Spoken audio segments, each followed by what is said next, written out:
자 되기 원합니다. 예수 그리스도의 모양 그대로 살아가길 원합니다. 우리 하나님께서는 태초 전에 우리를 하나님의 형상으로 창조해 주셨습니다. 그러나 우리가 너무나 연약하여 우리의 죄 때문에, 우리의 상처 때문에, 우리의 아픔 때문에 그 고난을 견디지 못하여 하나님의 형상을 잃어버렸습니다. 오늘 이 시간 우리가 온전히 하나님의 형상을 회복하게 하여 주시옵소서. 예수 그리스도의 형상을 회복하게 하여 주시옵소서. 예수 그리스도를 닮는 놀라운 은혜를 이 시간 우리에게 허락하여 주시옵소서. 하나님, 우리 여의도 순복음교회 대학 청년국의 카리스 선교회를 창조하여 주신 하나님 감사합니다. 하나님을 닮은 공동체 될 수 있도록 도와주시옵소서. 예수 그리스도를 닮은 하나님의 공동체, 우리 카리스 선교회 되도록 주님 도와주시옵소서. 하나님, 이 여의도 순복음교회 또한 하나님의 공동체입니다. 예수 그리스도를 닮은, 예수 그리스도를 쫓아가는 교회 되도록 성령님 도와주시옵소서. 지금도 하나님의 사역을 하신 우리 조용기 목사님, 그리고 이영호 목사님, 하나님 크게 축복하여 주시고 마지막 때까지 예수 그리스도의 흔적을 남기며 예수 그리스도를 선포하는 자들 되도록 축복하여 주시옵소서.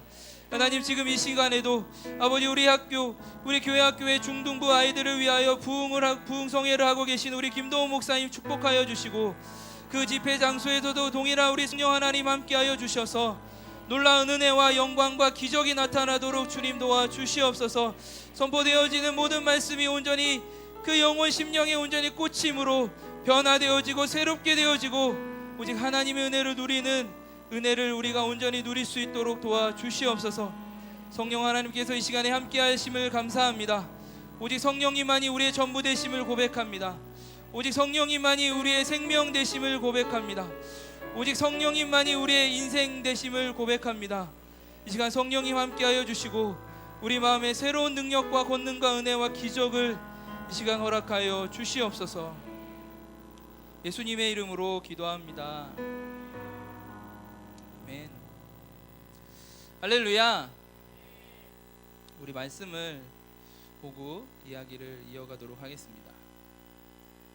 오늘 말씀은 시편 48편 14절 먼저 보겠습니다. 시편 48편 14절 같이 읽겠습니다.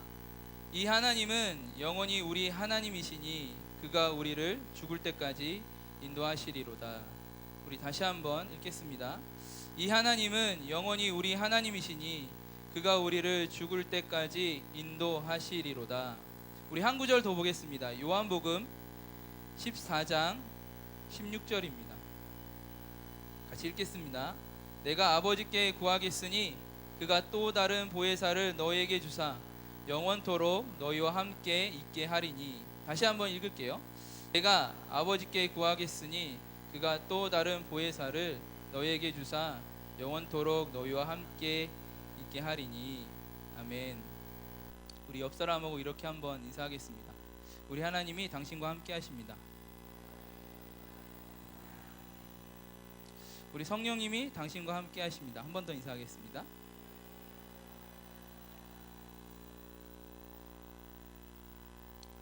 오늘 이 말씀으로 하나님이 나와 함께하는 이유, 성령님이 내 안에 임재하시려는 이유에 대해서 잠깐 살펴보려고 합니다.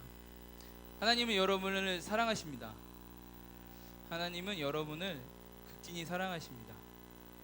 명백한 진리입니다. 하나님은 여러분을 사랑하십니다. 그래서 하나님은 여러분과 함께 하기를 원하십니다. 여러분, 창조의 원리를 보면, 창세기에 보면 첫째 날부터 여섯째 날까지 하나님이 창조하시고 또 일곱째 날 쉬셨다고 하는데, 그 창조의 날 마지막 절에 보면 심히 보기에 좋았더라 라는 표현이 있습니다. 하나님께서 하나하나 만드시면서, 하나하나 천지를 창조하시면서 왜 심히 보기에 좋았더라 라는 그 말씀을 매 날마다 하셨을까요? 저는 이렇게 이해합니다. 제 아내가요, 저는 두 딸이 있습니다. 그리고 제 아내가 있고요. 제 아내가 물건 사는 걸 되게 좋아합니다. 이틀 전에는 그늘막 텐트를 사가지고 사진으로 찍어서 카톡으로 보냈더라고요. 제가 그거 사지 말라고 그렇게 얘기했는데 샀더라고요. 그래서 그런 걸 왜 사느냐고 물었는데 그 그늘막 텐트를 가지고 두 딸 아이를 데리고 이렇게 놀고 싶다는 거예요. 한강이나 그리고 저희 집 연림 옆에 아주 자그마한 공터가 있는데 거기서 그 천막을 치고 같이 아이들하고 놀고 싶다는 거예요. 그러면서 집에서 그 쬐그만한 그 마당에서 그 텐트를 혼자 친 거예요. 그 8인 8명이 들어갈 수 있는 텐트더라고요. 그래서 맨 처음에는 저한테 전화 왔어요. 이 텐트를 어떻게 쳐야 되는지 도저히 모르겠다고. 그래서 제가 구박을 했죠. 그 텐트를 왜 사서 그렇게 힘들게 고생을 하느냐. 그랬더니 전화를 끊고 인터넷을 막 뒤져서 결국 설치를 했더라고요. 그러면서 카톡으로 이렇게 왔습니다. 아, 되게 쉽네 하면서 되게 밝은 그 기운이 느껴지는 그 메시지를 제가 받았습니다. 뿐만 아니고요. 그것뿐만 아니라 그 아이들이 물을 담아서 놀 수 있는 작은 풀 있죠. 바람을 불어서 만드는 그 풀.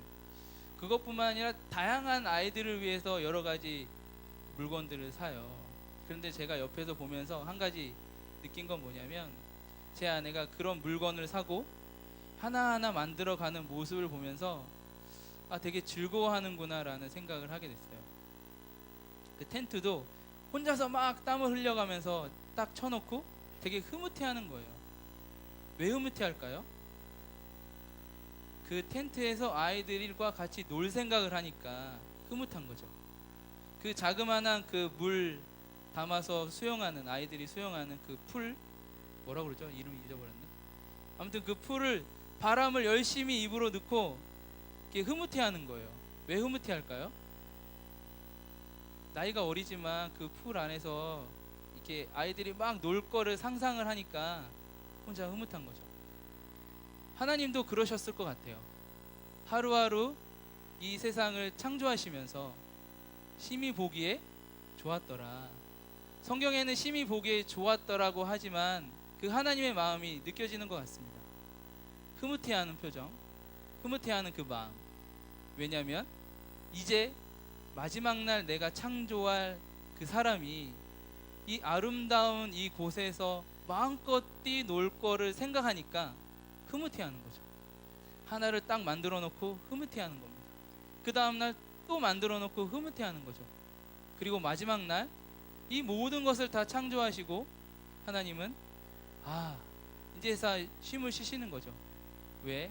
이제 놀 생각을 하니까 좀 쉬어야겠죠. 아마도 그런 거 아닌가라는 생각을 하게 됩니다. 우리 하나님은 우리와 함께 하길 원하십니다. 무엇을 하든 우리 하나님은 우리와 함께 하길 원하십니다. 나와 동행하길 원하십니다. 나와 함께 거주하길 원하십니다. 아니요, 이제는 그 하나님이 내 안에 들어오기를 원하신다라는 것이죠. 그런데 문제가 생겼습니다. 죄가 들어옴으로 인해서 인간과 하나님은 같이 할 수 있는 그 끈이, 그 역사가 끊어져 버린 것이죠. 죄로 인해서 하나님과 인간이 단절됨으로 인하여 하나님이 그렇게 원하시는, 정말 간절히 바라시는 그 인간과 나와 함께하는 그 순간을 이제 놓쳐버리신 거죠. 그래서 하나님이 이제 구원의 역사를 하나하나 쓰시는 겁니다. 그러면서 제일 먼저 등장하는 이름이 있습니다. 하와. 하와가 무슨 뜻인지 아시나요? 하와. 그 모든 저주가 다 내려진 다음에 그 이브를 하와라고 부르잖아요. 하와는 생명이란 뜻입니다. 왜 하와를 생명이라 불렀을까요? 이제 생명의 구원의 역사가 이제 시작이 되는 겁니다.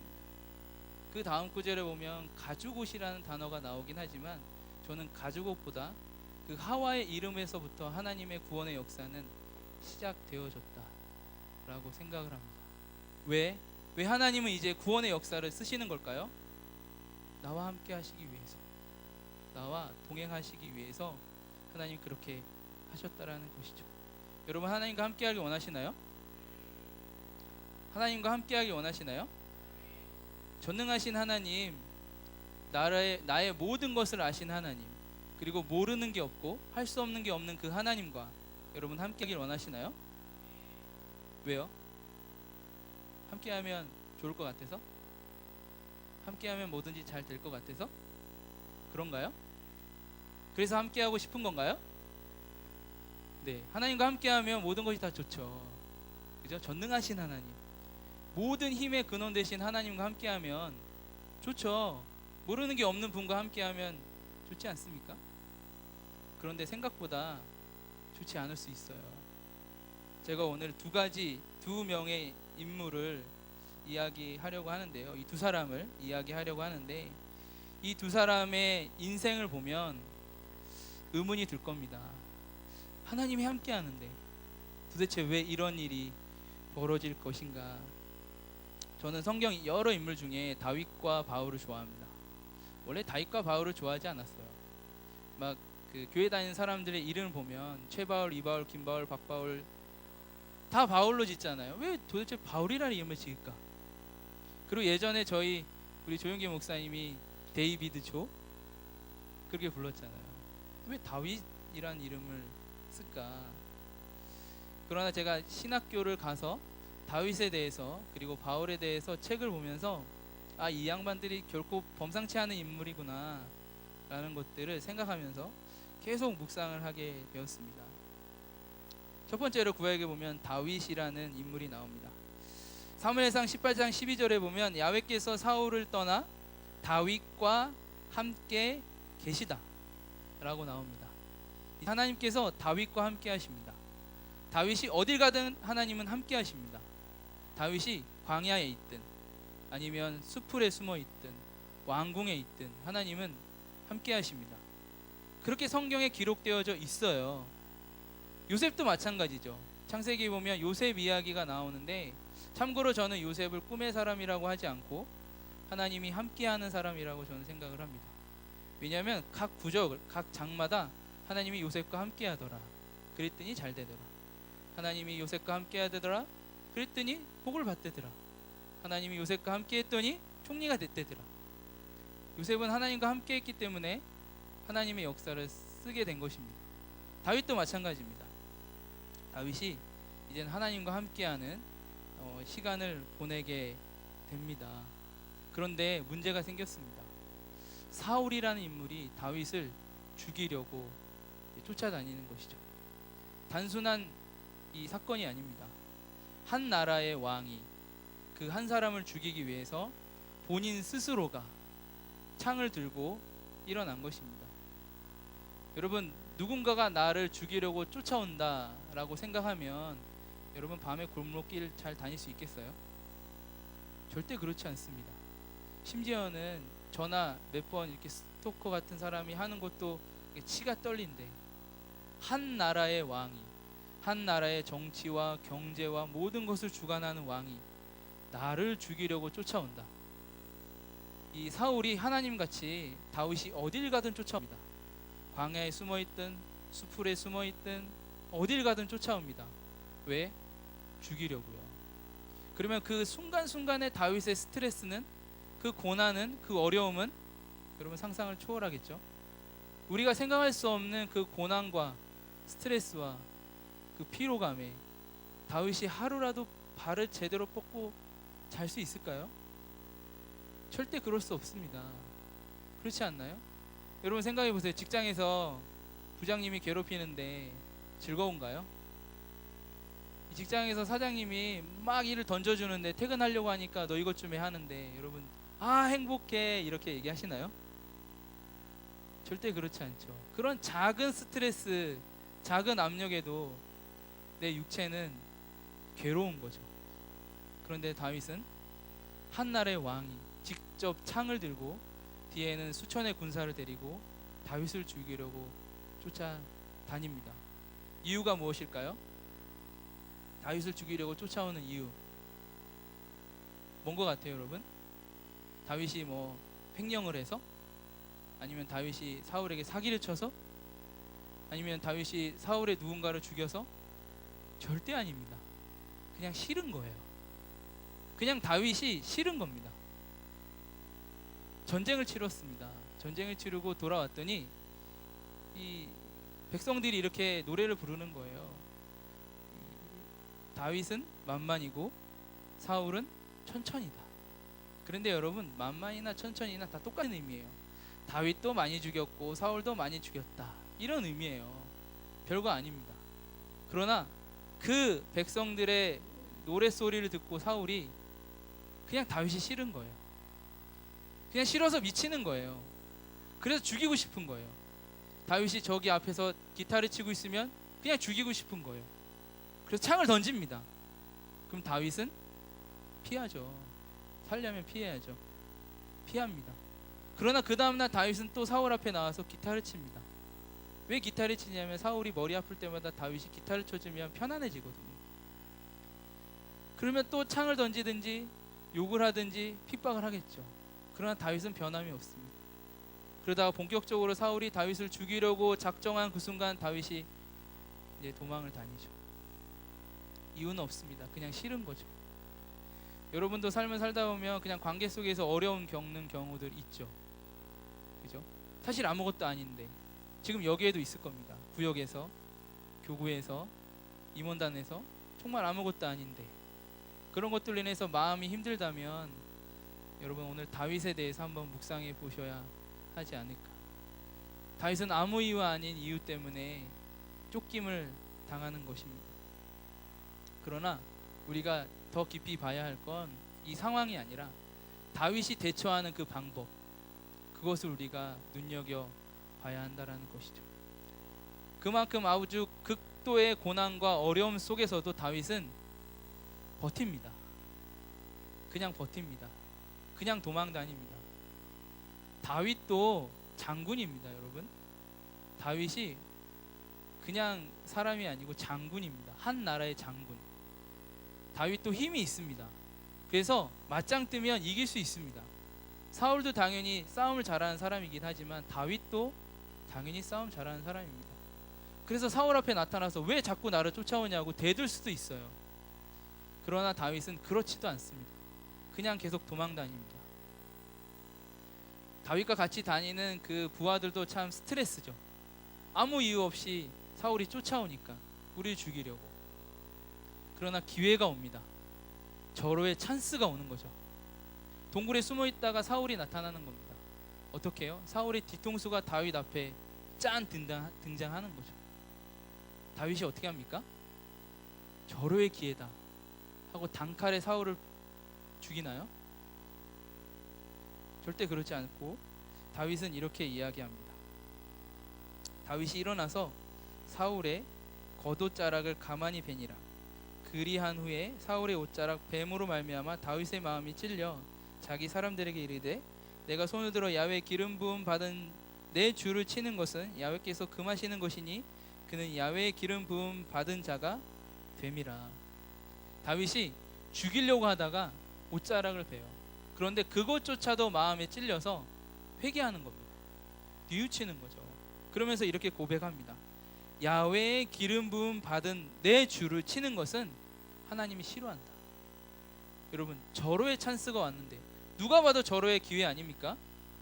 그죠? 옆에 있는 부하들이 이렇게 얘기합니다. 제가 죽이겠습니다. 장군의 손으로, 장군의 칼로 제가 죽이겠습니다. 옆에 사람들이 절호의 찬스예요. 빨리 어떻게 해보십시오. 재촉을 하는 겁니다. 그러나 다윗은 이렇게 고백하는 거예요. 야훼의 기름 부음 받은 자를 내가 칠 수가 없다. 왜냐하면 하나님의 뜻이 아니기 때문에. 그리고 사울을 보내줍니다. 사울이 그 모든 이야기를 듣고서 잠깐 뉘우쳐요. 아, 다윗을 쫓아다니면 안 되겠다. 그러나 다시 시기가 올라오죠. 미움이 올라오죠. 그냥 싫은 거예요. 그래서 다시 쫓아갑니다. 하나님께서 두 번째 기회를 주십니다. 사울을 죽일 수 있는 두 번째 기회. 광야에서 사울과 사울의 모든 병사들이 잠이 들어요. 그리고 성경에 이렇게 써 있습니다. 하나님께서 이들을 깊이 잠들게 했다. 다윗이 멀리서 그 광경을 보고 어떻게 했겠습니까? 죽이려고 내려가죠. 병사들을 이끌고 사울을 죽이려고 내려갑니다. 왜요? 어려우니까, 빨리 이 어려움과 고난을 피해야 하니까. 그래서 사울을 빨리 죽이고 이 스트레스, 이 어려움, 이 핍박을 빨리 벗어나야 하니까. 여러분도 그렇지 않나요? 여러분 인생에, 여러분 육체에 정말 누구도 해결할 수 없는 그런 아픔이 있다면 해결하고 싶지 않습니까? 근데 절호의 찬스가 온 거예요. 나에게 불치병이 생긴 거예요. 아무도 고칠 수 없는, 의사도 포기하는 그런 불치병이 생겼다고 칩시다. 그런데 이 약이 개발이 된 거예요. 한 알, 딱 한 알. 이 한 알만 먹으면 이 병이 회복이 된다라는 거예요. 그런데 나와 똑같은 병을 가진 사람이 한 명이 더 있는 거예요. 여러분 어떻게 하시겠습니까? 절호의 찬스니까 먹으면 되죠.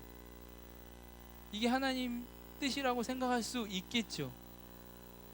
그러나 한편으로는 하나님 뜻이 아닐 수도 있습니다. 지금도 마찬가지죠. 다윗이 사울을 죽이는 것 절호의 찬스죠. 뿐만 아니라 하나님께서 이들을 깊이 잠들게 했다니까요. 다윗이 내려오고 그 병사들이 다 내려오는 동안 깨어나지 못하도록. 다윗이 사울 옆에 섰을 때에도 사울은 꿈쩍도 하지 않습니다. 그래서 옆에 있던 한 병사가 다윗의 칼을 뽑아들고 죽이려고 합니다. 그랬더니 다윗이 이렇게 또 고백을 합니다. 다윗이 아비새에게 이르되 죽이지 말라.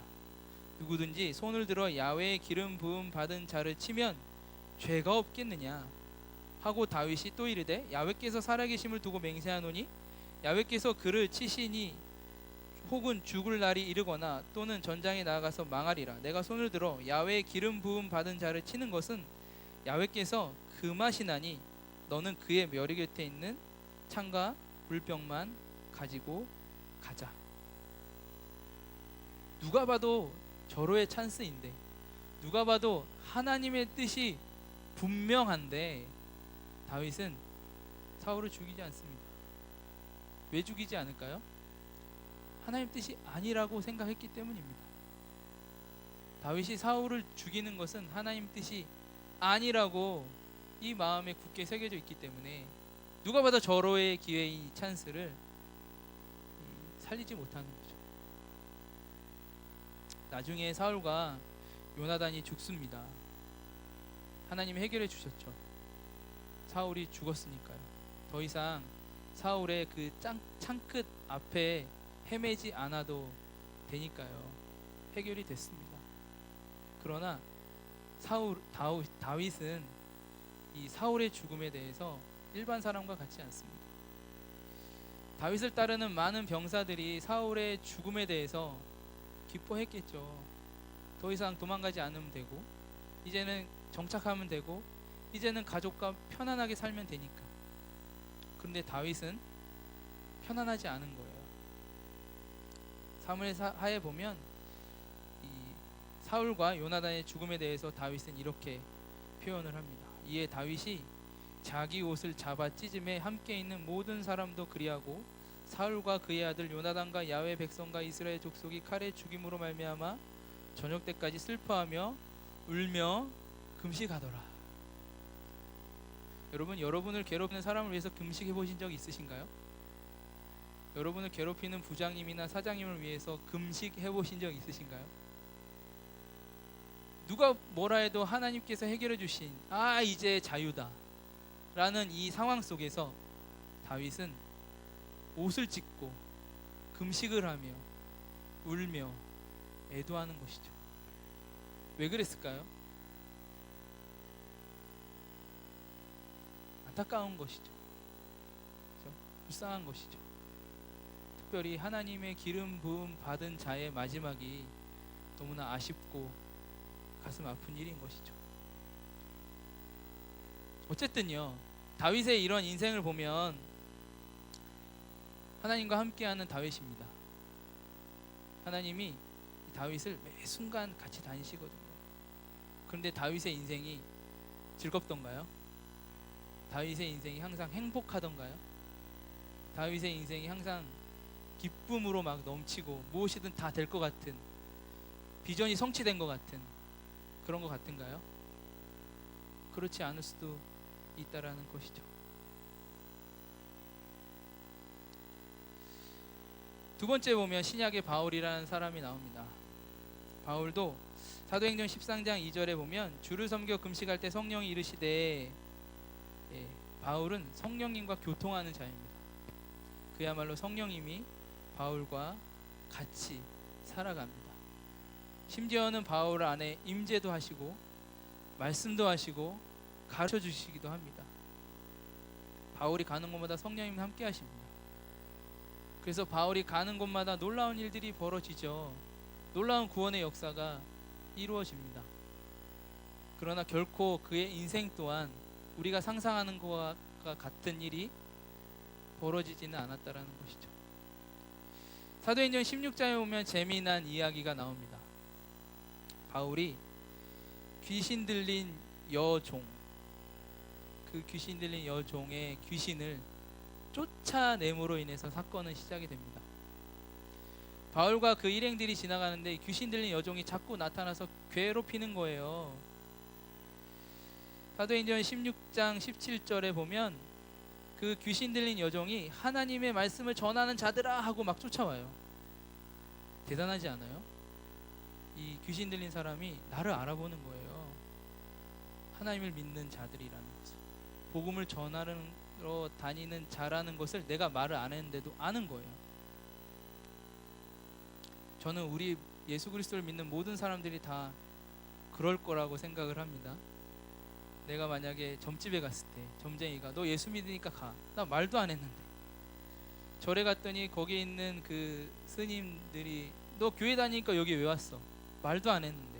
그런 일이 벌어질까요? 아, 그래요?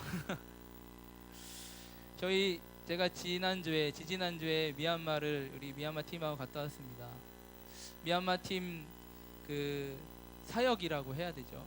문화체험이라는 순서가 있습니다. 문화체험이 뭐냐면 지도를 하나 가지고 그 한 곳에 딱 떨어져요. 그리고 떨어지면서 동시에 과제가 주어집니다. 첫 번째는 중학교에 가서 중학교의 역사와 불교에 관해서 알아와라. 여기서 중학교는 미들스쿨이 아니고 중학교입니다. 미얀마에는 중학교가 상당히 많습니다. 우리나라로 치자면 동별로 하나씩 있어요. 예를 들어서 시흥 1동에 하나, 시흥 2동에 하나, 시흥 3동에 하나, 이렇게 중학교들이 많이 있습니다. 아마 우리 미얀마 팀은 잘 몰랐을 거예요. 그 도시에 큰 거 하나 있는 줄 알았지만 동마다 하나 있습니다. 그만큼 불교가 거의 뿌리를 완전히 내린 그 지역입니다. 그래서 우리 팀원들이 그 중학교에 가면 거기 있는 그 스님들이 다 알아볼 줄 알았어요. 관광객이 아니라 교회 믿는 사람들이 여기 왜 왔지? 우리가 딱 등장하자마자 짠 등장했더니 그 사람들이 막 나타나서 우리를 막 방해하는, 근데 그런 일이 절대로 벌어지지 않았죠. 심지어는 거기 있는 그 대빵 스님과 이야기하는 동안에도 대빵 스님은 우리를 쳐다보지도 않고 이야기합니다. 전혀 모르는 거죠. 그런데 바울과 그 일행이 나타나자마자 귀신 들린 여종이 난리가 난 거예요. 하도 괴롭다 보니까 바울이 어떻게 했겠습니까? 여러분 주위에 귀신 들린 사람이 있어요. 어떻게 해야 되나요? 어떻게 해야 되나요? 여러분 주위에 또는 여러분 친구에, 여러분 가족에 귀신 들린 사람이 있어요. 어떻게 해야 합니까? 아, 귀신 들렸구나. 잘 들어왔네. 이렇게 해야 되나요? 귀신 들렸으면 어떻게 합니까? 쫓아내야죠. 옆에 있는 사람 보십시오. 네. 귀신 들렸으면 쫓아내야죠, 여러분. 그냥 두면 안 되죠. 그래서 바울이 이 여종 때문에 시끄럽고 막 귀찮아서 그냥 쫓아내 버린 거예요. 그랬더니 사건이 커졌습니다. 이 여종 때문에 돈을 벌고 살았던 그 주인이 이제 돈벌이가 안 되는 거예요. 이 귀신 들린 이 여종의 점을 통해서 내가 돈을 벌고 살았는데 그게 이제 끊겨버린 거죠. 그래서 신고를 합니다. 이게 신고할 일인가요? 그런데 신고를 합니다. 그런데 그 신고를 받은 그 상관들이 어떻게 하나요? 바울을 또 때려요. 여러분 이성적으로 이해가 가시나요? 귀신 들린 사람 쫓아내줬는데 그 사람이 신고해서 나를 때린다.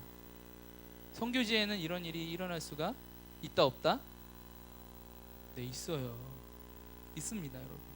정말 아무것도 아닌, 그러나 이건 영적인 전투입니다. 어쨌든 나를 때리는 거예요. 그리고 감옥에 가둡니다. 여러분, 여기까지 들으면 이 상황이 어떤 상황인가요? 곤란한 상황이죠. 어려운 상황이죠. 여러분, 선교지에서 이런 기도 제목을 들었다면 여러분 어떻게 하시겠습니까? 기도해야죠. 기도 안 하나요? 기도해야죠. 선교사님이 고난을 당하고 있다. 선교사님이 감옥에 갇혔다. 기도해야죠. 그죠? 어려운 상황이기 때문에 기도해야죠. 이 문제를 해결해야 하기 때문에 기도해야 되지 않겠습니까? 그런데 이 사건이 우리에게 하나님이 가장 아름답고 복된 말씀을 주시는 사건의 빌미가 되는 건 여러분 아시나요? 사도행전 16장 31절에 보면 이런 말씀이 있습니다. 주 예수를 믿으라. 그리하면 너와 내 집이 구원을 받으리라. 이 말씀 아시나요? 처음 들어보시나요? 주 예수를 믿으라. 그리하면 너와 내 집이 구원을 받으리라. 이 사건을 통해서 하나님이 바울의 입술로 이 말씀을 선포케 하시는 거예요. 근데 이 말씀이 그때에만 사용되어지고 끝났나요? 지금 이 순간 우리에게도 이 말씀이 적용이 되고 있습니다. 주 예수를 믿으라.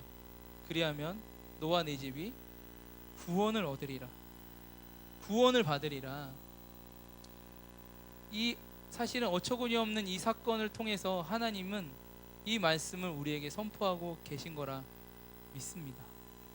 이 말씀을 우리에게 주시고자 바울에게 이러한 고난과 어려움을 주셨으리라 저는 믿습니다. 이 말씀을 통해서 우리가 구원을 받고 이 말씀을 통해서 우리 가정이 구원을 받는 그러한 놀라운 구원의 역사를 보여주시기 위해서, 그 은혜를 주시기 위해서 하나님께서 바울을 그렇게 감옥에 넣으셨다라고 저는 한편으로 생각을 합니다. 그리고 34절에 보면 그들을 데리고 자기 집에 올라가서 음식을 차려주고 그와 온 집안이 하나님을 믿음에 크게 기뻐하더라. 이 상황은 감옥에 갇혔던 그 간수가 하나님의 기적을 보고 죽으려고 하죠. 자살하려고 하니까 바울이 그를 붙잡고 이 말씀을 선포하고 그리고 그 집안이 구원을 받는 은혜가 우리에게도 보게 되는 것이죠. 제가 오늘 다윗과 바울을 이렇게 소개한 이유가 있습니다. 결국 우리 인생도 그럴 수 있다라는 것이죠. 전제는 뭔가요? 하나님은 여러분과 함께 하신다라는 것이죠. 우리가 하나님 함께 해 주십시오. 어딜 가든지 동행해 주십시오. 어딜 가든지 하나님 나를 붙잡아 주시고 나를 건져 주십시오. 그렇게 기도 많이 하잖아요. 그래서 응답받는 것들이 기쁘지 않으면 응답 아니라고 생각할 수 있습니다. 오히려 고난이 올 수도 있다라는 것이죠. 오히려 어려운 일이 더 크게 발생할 수도 있다라는 것이죠. 그래서 그것이 하나님의 역사가 아니야, 나와 하나님은 절대 동행하지 않아 라고 생각하는 것은 여러분 잘못됐다라는 것입니다. 우리 하나님 여러분과 함께 하십니다. 하나님의 가장 큰 열망은 여러분과 함께 하는 겁니다. 하나님의 뜨거운 그 열정은 나와 함께 하는 겁니다. 그래서 여러분이 어떠한 상황이 되든 하나님은 절대 떠나지 않습니다. 떠나는 사람은 우리일 수 있지만 하나님은 절대 떠나지 않으신다라는 것이죠. 다윗과 바울을 통해서 우리도 당면할 수 있는 그 어려움과 고난을 어떻게 이길 수 있는지 볼 수 있다라고 생각을 합니다. 첫 번째는 성령 충만해야 합니다. 왜 성령 충만해야 하느냐? 제가 굳이 구분을 하자면 이렇게 구분을 했어요. 예수님이 오기 전 시대, 소위 말해서 구약 시대라고 하죠. 그 구약 시대의 이야기들을 보면 하나님이 항상 함께 했대더라, 하나님이 동행했대더라, 하나님이 요셉과 하나님이 다윗과 하나님이 누군가 함께 했대더라 라는 이야기가 많이 있습니다. 그래서 저는 구약, 예수님이 오기 전에 그 시대는 하나님이 우리와 함께 하길 원하신다, 동행하는 것을 좋아하신다 라고 생각을 합니다. 여러분 구약을 한번 쫙 살펴보십시오. 하나님의 이름이 많이 등장을 하고 하나님이 각 인물들과 함께하는 모습들을 많이 볼 수가 있습니다. 그게 대표적인 그 고백이 오늘 우리가 읽었던 시편 48편 14절 고백입니다. 이 하나님은 영원히 우리 하나님이시니 그가 우리를 죽을 때까지 인도하신다. 죽을 때까지라는 그 히브리어 표현은 지금부터, 아니 지금 이 순간부터 다가오는 모든 시간 동안 우리 하나님은 함께 하신다 라는 그러한 고백입니다. 이제 신약의 시대로 넘어와서 예수님이 계시는 시대에는 우리는 예수님과 함께 한다라고 생각을 합니다. 특별히 예수님은 함께 사는 것을 좋아하셨습니다. 죄인들과 창녀들과 병든 자들과 함께 사는 것을 좋아하셨다라는 것이죠. 마태복음 9장에 보면 예수께서 마태의 집에서 앉아 음식을 잡수실 때 많은 세리와 죄인들이 와서 예수와 그의 제자들과 함께 앉았더라. 함께 밥을 먹었대더라. 함께 잠을 잤대더라. 대표적으로 삭개오. 하나님이 삭개오를 보고 내가 네 집에 거하겠다. 하나님은 들어가십니다. 우리와 함께 살기를 원하시는 것이죠. 그러면 예수님이 승천하시고 난 이후에 소위 말해서 초대교회 이후 시대, 아니 지금 이 시대까지의 이 함께하는 분은 성령님이라고 저는 믿습니다. 아까 읽었던 요한복음 14장 16절에 보면 내가 아버지께 구하겠으니 그가 또 다른 보혜사를 너에게 주사 영원토록 너와 함께 하겠다. 여기서 영원토록 너와 함께 하겠다라는 의미는 같이 있겠다. 또 다른 의미는 내주하겠다 라는 의미입니다. 여기서 성령님은 하나님은 우리와 함께하고 예수님은 우리와 같이 살고 성령님은 내 안에 이제는 직접 들어오시겠다라는 것이죠. 그래서 어떻게 보면 대표적으로 성전이라는 단어를 우리에게 주시지 않았나. 고린도전서 3장 16절에 보면 너희는 너희가 하나님의 성전인 것과 하나님의 성령이 너희 안에 계신 것을 알지 못하느냐. 하나님은 성령님은 여러분 안에 계십니다. 성령님은 여러분 안에 계시다라는 것이죠. 단순히 이제 뒤쫓아다니시는 분, 같이 사는 정도가 아니라 여러분의 모든 일거수일투족을 성령님은 함께 하기를 원하신다라는 것이죠. 그래서 성령 충만의 또 다른 의미는 내 안에 임재입니다. 내 안에 임재. 그리고 성령 충만하다라는 것은 성령님이 지금 나와 함께 하고 있다라는 확실한 증거라는 것이죠. 그래서 여러분 성령 충만하셔야 합니다. 하나님이 여러분 함께 하길 원하시나요? 그러면 성령 충만하셔야 한다라는 거예요. 여러분이 무엇을 하든 하나님과 동행하길 원하시나요? 그러면 여러분들이 성령 충만하셔야 한다라는 것입니다. 예수님과 무언가 하고 싶으신가요? 예수님 닮기 원하시나요?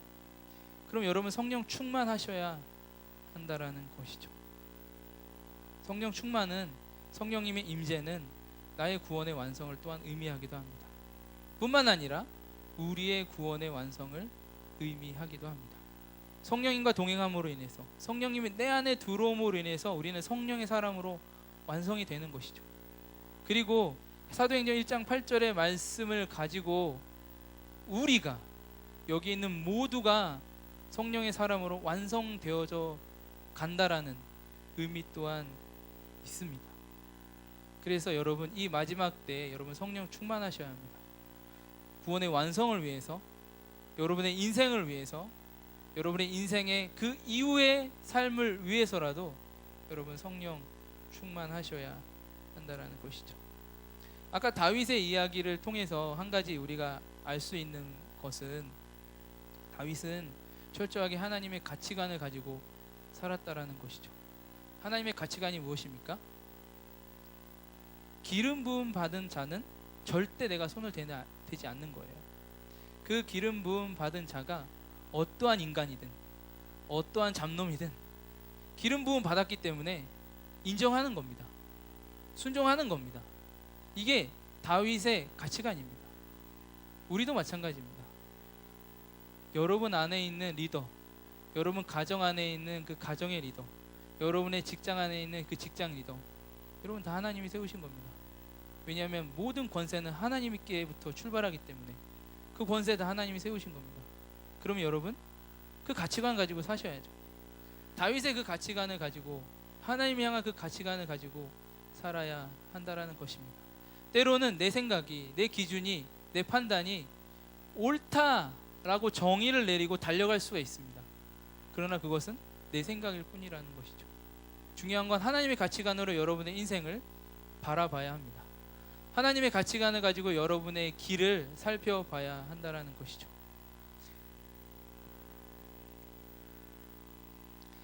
두 번째, 바울에 대해서 이야기했습니다.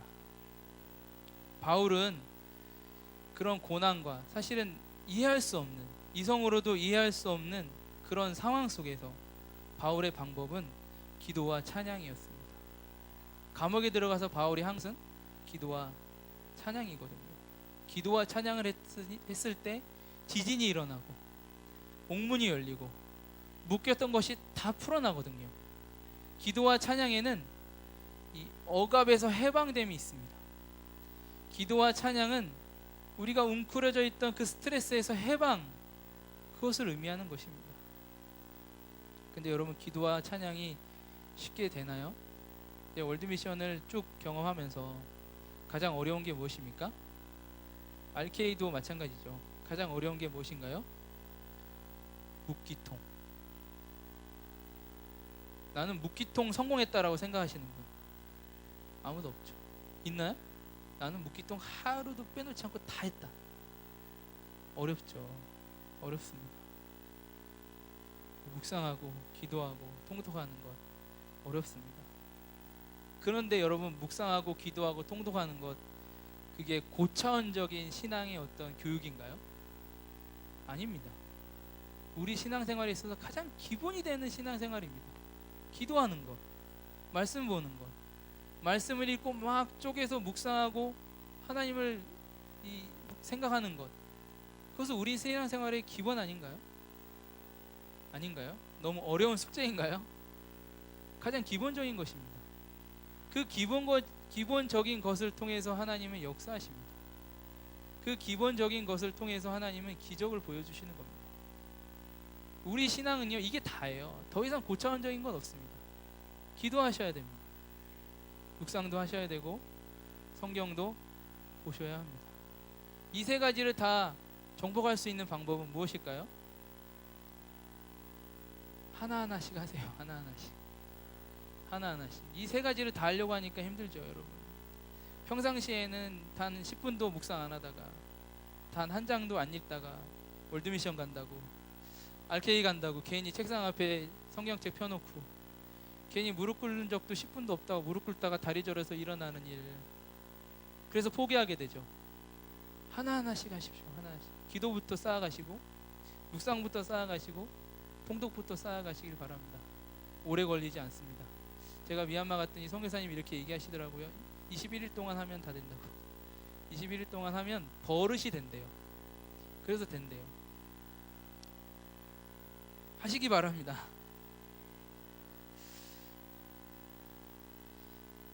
특별히 선교제에서는 기도와 말씀이 상당히 중요합니다.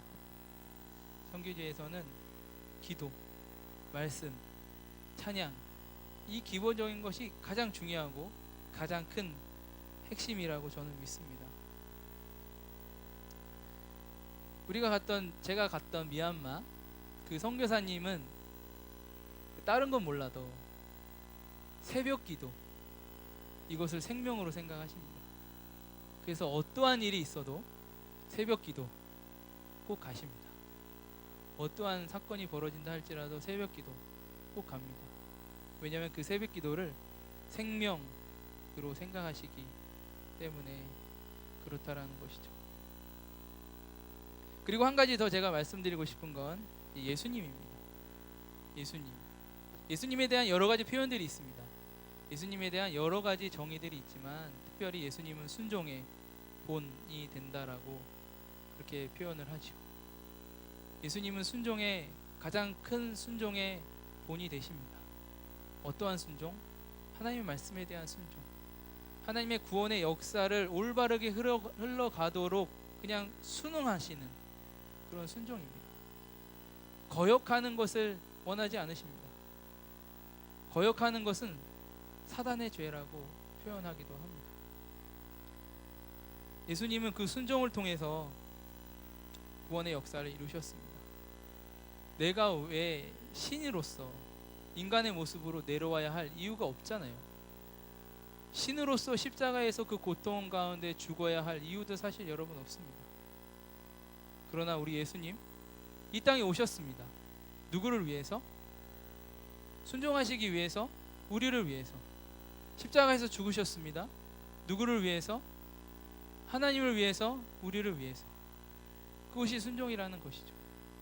여러분, 순종만큼 어려운 것은 또한 없습니다. 가장 하기 싫은 것 중에 하나는 순종이기도 합니다. 특별히 한국 사람들 순종 많이 싫어하는 것 같아요. 왜 싫어하는 걸까? 한 가지 이유 중에 하나는 군대 영향이 좀 있지 않을까. 말도 안 되는 걸 막 시키고, 땅을 파괴시키고, 눈을 치우라고 시키고, 그런 이유가 안 되는 것을 경험한 우리 형제님들은 순종을 많이 싫어하지 않을까. 그러나 이 가족 간의 관계 속에서의 순종을 제대로 배워야 할 필요도 있다고 생각합니다.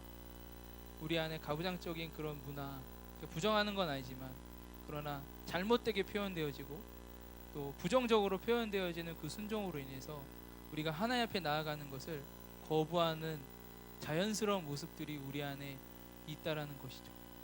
그것을 통해서 우리가 하나님을 만나지 못하고 성령 충만하지 못하는 것 또한 우리에게 있다라고 생각을 합니다.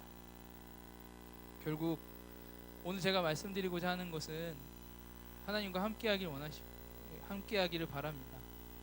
여러분 모두가 우리 하나님과 함께하기를 바랍니다. 매 순간 하나님과 동행하기를 원합니다. 하나님과 같이 걷고 하나님과 같이 살고 성령님이 내 안에 들어오실 수 있도록 항상 마음을 열어놓고 주님 앞에 나아가기를 바랍니다. 이렇게 했을 때 우리에게 오는 고난들, 때로는 내가 생각하기에 부정적이라고 생각했던 그러한 사건들, 우리가 버틸 수 있습니다. 이해되지 않는 것들, 나에게 왜 이런 일이 일어날까? 그냥 포기하면 되는데, 그냥 안 가면 되는데 나에게 왜 이러한 일이 벌어질까? 버틸 수 있는 것은 바로 성령 충만해야 하고, 그리고 하나님의 가치관으로 살아가고, 그리고 기본적인 신앙으로 살아가고 예수 그리스도를 알 때 우리는 버틸 수 있다라고 생각합니다. 때로는 잊어버릴 수 있습니다. 그 고난이 너무 힘들고 그 고난이 너무 괴로워서 이 모든 것을 다 잊어버릴 수 있습니다. 그래서 심지어는 하나님을 부정하고 싶은 마음까지 들 수도 있습니다. 그럼에도 불구하고 여러분 버티셔야 합니다. 버티셔야 합니다. 여러분에게 지금 어떠한 고난과 어려움이 있는지는 잘 모르겠습니다. 그러나 여러분 버티십시오. 버티는 게 답입니다. 버티시면서 하나님을 생각하시고, 버티시면서 내가 예전에 했던 그 기도와 그 묵상과 그 찬양을 생각하시기 바랍니다. 버티시면서 예전에 뜨거웠던 그 성령 충만함의 순간들을 생각하시기 바랍니다. 버티시면서 나를 구원하시기 위하여 이 땅에 오신 예수 그리스도를 생각하시기 바랍니다. 버텨야 삽니다. 버텨야 승리할 수가 있습니다. 대표적인 인물이 욥이죠. 욥은 버팁니다. 그냥 버팁니다. 친구들이 와서 무수한 부정적인 이야기를 하더라도 버팁니다. 그러나 여러분 그 친구들의 이야기가 잘못된 이야기 절대 아닙니다. 가장 신앙적이고 가장 신학적이고 가장 하나님의 사상 있는 그대로 욥에게 이야기하거든요. 그러나 욥은 버팁니다. 심지어는 그의 아내가 하나님을 부정하고 죽으라고 합니다. 그런데도 버팁니다. 욥의 그 상황, 그 사건들 여러분 이해 가시나요? 지금도 이해 가지 않습니다. 저는 왜 하나님이 욥을 그렇게 괴롭히셨는지. 그러나 욥은 버팁니다. 버티고서 하나님 앞에 고백을 하는 것이죠.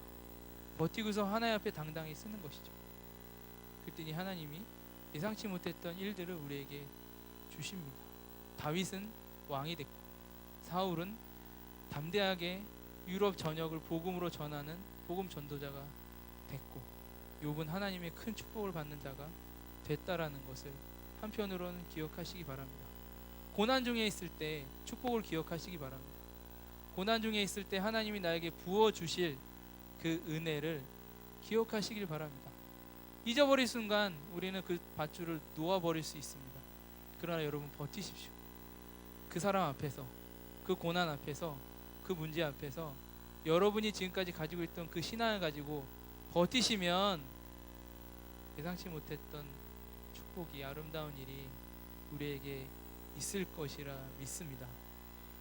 우리 시간에 찬양하고요, 같이 기도했으면 좋겠는데, 혹시라도 여러분 삶에 어려운 문제가 있다라면, 그리고 지금 이 순간에 아주 극심한 스트레스로 여러분 괴로우시다면, 말도 안 되는 사건으로 인해서 내가 이 어려움 가운데 있다라면, 여러분 이 자리 앞자리에 나와서 기도하시기 바랍니다. 특별히 성령 충만함을 원하신다라면, 그래서 성령님과 항상 동행하고 싶으시다면 이 앞자리에 나와서 기도하시기 바랍니다. 이 앞자리에 나와서 땅을 치면서 여러분 기도하셔야 되지 않겠습니까? 기도해서 그 문제를 풀어야 되지 않겠습니까? 내 손으로 할 수 없다면 기도하셔야죠. 그것이 하나님의 뜻이라면 기도하셔야죠. 이 자리에 나와서 같이 기도합시다.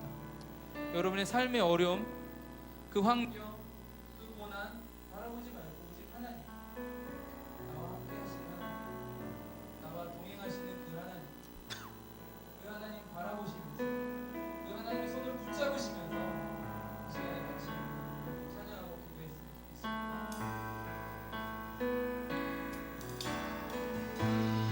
안개가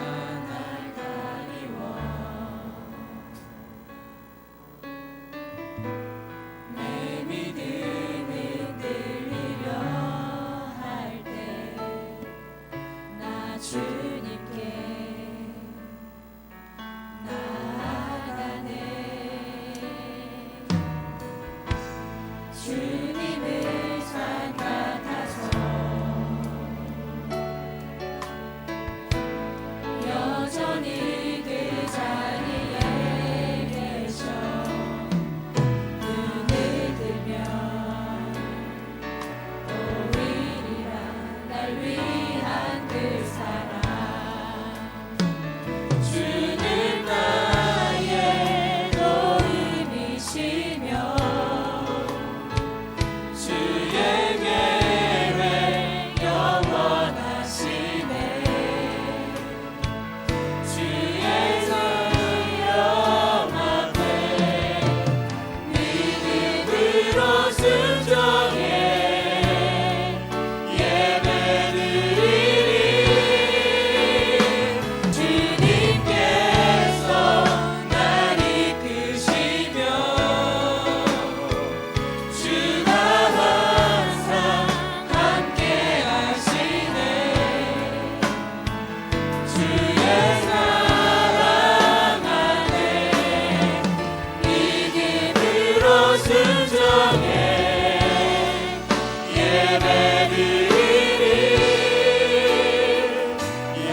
이 앞에 나와서 기도하는 것은 당연합니다. 여러분 문제가 있어서, 여러분 어려움이 있어서, 여러분 고민이 있어서 주님 앞에 나오는 것은 당연한 일입니다. 창피해하지 마십시오. 이 자리 앞에 나와서 하나님 앞에 간구하고 부르짖고, 그래서 여러분 응답받아야 되지 않겠습니까? 여러분 삶 속에 고민이 있다면 이 자리에 나와서 기도하십시오. 여러분 삶 속에 어려움과 문제가 있고 안개와 같이 나를 믿음으로 흔드는 것들이 있다면 여러분 앞으로 나와서 기도하십시오. 나의 믿음이 절대로 흔들리지 않도록, 그 안개로 인하여 그 장애물들로 인하여 내 믿음이 절대 흔들리지 않도록 이제 여러분 나에게 충만한 믿음과 성령 충만함과 이 모든 문제를 하나님의 길을 넘나고 간절하게 기도해야 되지 않겠습니까? 앞으로 나와서 우리 다 같이 기도하시기 바랍니다.